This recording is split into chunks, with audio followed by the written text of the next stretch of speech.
All right. Because I think that's probably one of our big smells is the breath. Right. You know, BO and then your breath. A lot of people breath smells worse than their BO, right? You gotta think. Especially old guy. Yeah. Old guy. Rotten insides. Yeah. A lot of fucking funk. So you spray up, you do all that stuff, and get I don't spray up. No, I've used ozonics, you know, those ozone things in the tree stand. I've used that where they blow ozone on you and it confuses the scent. That actually works. It's very bizarre. It has to be directly on you, and the ozone somehow attaches itself to your scent molecules, and then when the deer gets it, he's like, what in the fuck is this? But it doesn't blow off all those red flags where he just wants to, you know, he smells a predator and he wants to bolt. Right. You know. Wow. Well, I guess that'd be, you could see the results of it if you're in the same spot year after year or something. But I never know if that stuff works, you know, because we're traveling, doing different stuff, different places all the time. Yeah, well, most of the hunts I go on are spot and stalk, so that's not really, it doesn't really apply. But in that sense, when you're doing something spot and stalk, you just have to play the wind. If your wind is going towards them, you're fucked. That's what they're designed for. I mean, they could smell things. The way I describe it to people is like, you know how you could smell a skunk if it got killed like 5 blocks away? That's how a deer can smell. That's how an elk can smell. They can smell you like a skunk. Like they're like, fuck, let's get out of here. They smell skunk, they bolt. You know, I've seen them smell you from 100, 200 yards out. And they just catch your wind like, boing, boing, fuck this. Yeah. Just bound away. To brush your teeth. Yeah, you're gonna brush your teeth, bro. That's probably a good idea. I keep really gonna tell you to brush your teeth. Listen, man. It's hard to tell a rock star to do anything. Yeah, I mean, that's one of the things that some people like about hunting is that you don't have to wash. You just go out there and wear the same goddamn clothes for 5, 6 days in a row. Yeah, and that doesn't send off a signal. Oh, it sure, certainly will. If you wear merino wool, especially like face hair, Yeah. it actually absorbs most of the smell. So you think the baby wipes do good or bad? Well, baby wipes, it's probably better not to smell like shit, especially human shit. Smell like a fake cleaning product either. Maybe the fake cleaning product won't. I think anything odd to a deer is probably not good. But I think there's probably specific predator smells that unless you're like a strict vegetarian who also hunts. I would imagine if you smell terrible, you can probably smell like a killer. And I don't know what they're smelling. Right. You know, I would like to know, like, if they could tap into the mind of a deer when it smells a person, like, what alarms go off? That would be bizarre. Like the, you know, like the red flag of the cape on a bull. It's like it's not really red. It's just something's moving. Yeah. What do they see? What do they hear? What do they smell? Yeah. I guess once we figure that out, then it's really on. How much shit did you have to deal with when there was the blowback from the hunt show? You know, it's like I wanted to get into voiceovers, so I took the gig. No, you have a great voice for it. It was. I didn't even know it was your voice while you were doing it. It was kind of interesting. Like you did it in a very professional manner, but it was a very. It's a controversial show because it was grizzly bear hunting. Yeah. And well, you know, I took the gig. You know, I wanted to get into voiceover stuff, so that was offered to me, and yeah, I probably could have had a choice of whether I did it or not. That's what that was, and I think the main headbutting happened when I did that show, and then we went to go do Glastonbury, which is like the ultimate celebration of English hippiedom, and they somehow caught wind that I've been always a hunter, and we did this show, and it was like boycott Metallica. You know, don't play the show. We don't want that. Wow, you know. So what we did was we made this silly video. There's always something going on in England where, you know, there's a controversy that's going to happen with this, you know, so when an artist shows up, they do something, they want something special is what they want.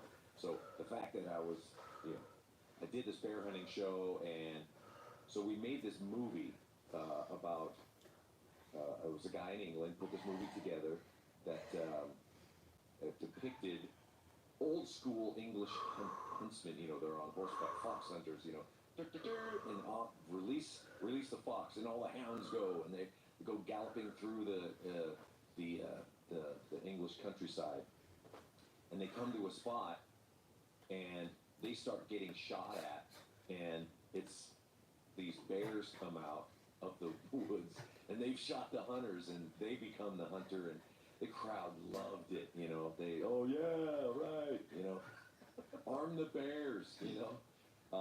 So it kind of just instantly diffused all that bullshit, and you know, when you're able to, like we said earlier, make fun of yourself and make fun of controversy, then it kind of goes away, and then you just get on, you know, get back to business, you know.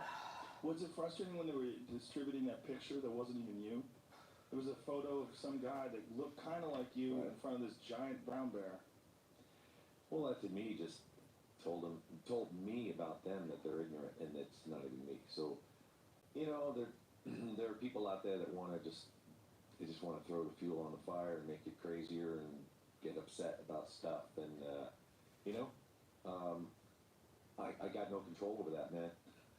You know, once it's out there, you know, I don't want to spend all my time justifying what I do or don't do. It's not even something that I did, you know. Right. So, yeah, it's always time. Do you bear hunt at all? I did, but now I wear clothes. Do you hunt bear? That was really stupid, man. Sorry. I like stupid jokes occasionally. Do you hunt bear? I did. I went to Russia, went to Kamchatka, and hunt bear. Yeah, it was a crazy adventure. Was it brown bear, or what do they have up there? Yeah, it was brown bear. Did you eat any of it?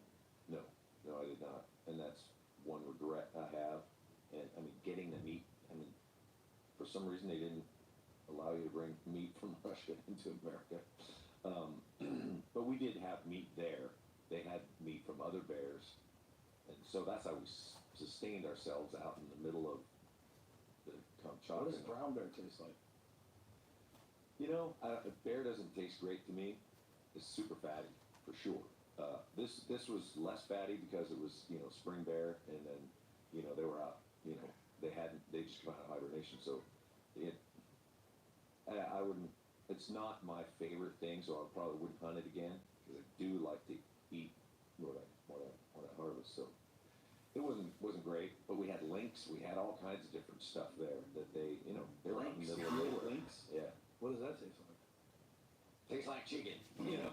Everything tastes like chicken.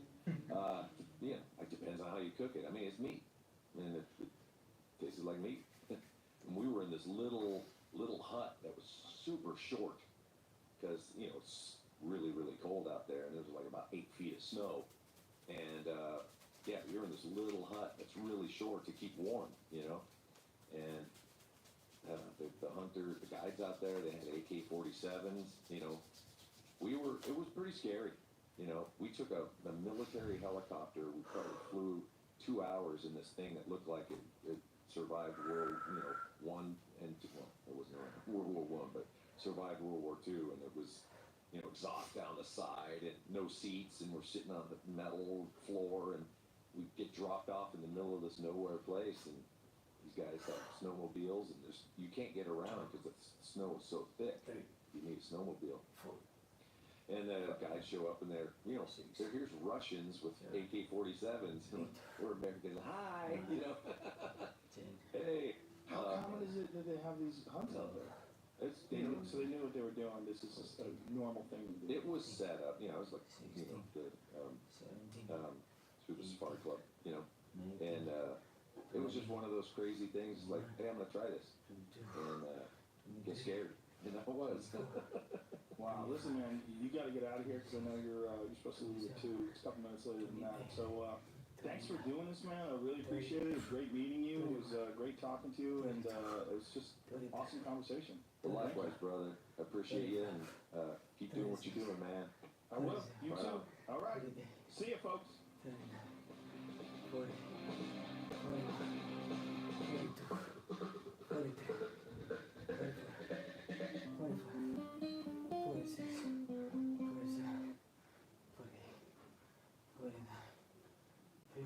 Leave Supreme. That's my Everybody's Too High song. Right? When it's like, oh no, This guy's too high. yeah, hang on. And we're rolling. What's up, brother? How are you? What's going on? How are you? Got you in here, man. Yeah, I'm Excited. finally here. I'm happy to be Light, here. huh? This is your shit? Yeah, come on. All right. Cheers, sir. Cheers, sir. Why not? Pleasure. Also, precursor, I haven't slept. I know. We haven't slept. We're on mushrooms. And, let's roll.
37, 38, 39, 40, 41, 42, 43, 44, 45, 46, 47,